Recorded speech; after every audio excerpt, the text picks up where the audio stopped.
Hello everyone. So this is me.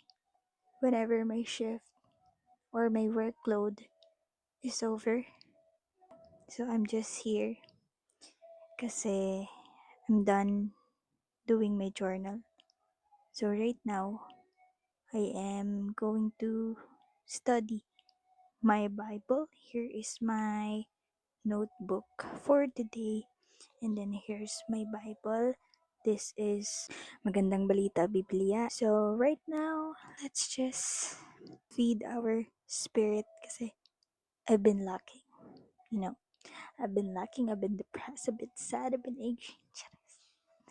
But anyway, yeah, let's take time to study the word and, feel the presence of our Father.